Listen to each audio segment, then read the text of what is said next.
So what is the difference between studying literature and studying rhetoric? You've signed up for this AP class and it's the first time you've studied rhetoric before. So a lot of students get confused about that.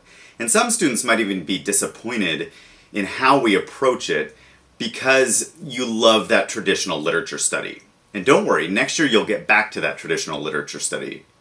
But rhetoric's a lot different. So let me give you an example. You should be familiar with this book, Zaytoon, by Dave Eggers. In a literature class, you're going to study this book by looking at the themes, the motifs, the character. And this is a nonfiction book, but you can still study those same things in a literature class.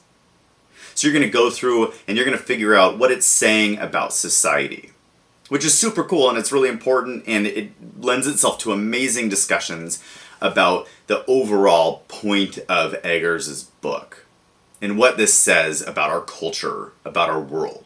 And that's all great stuff. That's a literature classroom, and that's what you study in a literature classroom. In a rhetoric classroom, you do think about those things. You should always read a book and say, what is this saying about society? This is really interesting. But what you're actually looking at in a rhetoric classroom is what the author is doing to relay those ideas to the audience.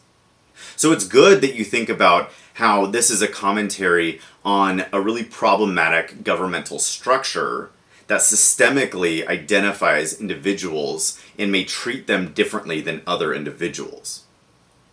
But the key thing is to ask yourself, well, how does Dave Eggers do that? What words does he choose? Why does he give certain examples and not others? And then ultimately, by thinking about those different elements, you come up with ideas. Through certain images, Dave Eggers portrays Zaytoon in certain ways. Because in all of literature, in all writing, you can't include everything. So you include certain things. And that's the study of rhetoric. We, as the audience, read a text or watch a speech or look at an essay, and we ask ourselves, why did they make those choices? What does that do? Did I laugh? Was I bothered? Was I confused? And in analyzing those ideas, you start to understand what works toward an audience. This book works really well because of how Dave Eggers chose to write his text. The choices he made worked for this book. Now, some books, just like some movies, are humorous. So what choices do the writers put in to create that humor? Some might cause fear. They might evoke fear. So what choices are utilized to evoke fear? In elections, you see this all the time. And that's ultimately what we analyze in a rhetoric classroom. That's the big difference. We're still going to write a ton. We're still going to read a ton. But we're really looking at what the author, what the writer, or what we call in rhetoric, the speaker, is doing.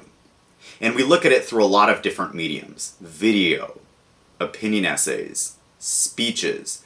We look at all those things and ask, gosh, they made certain choices to certain audiences about certain topics. Why?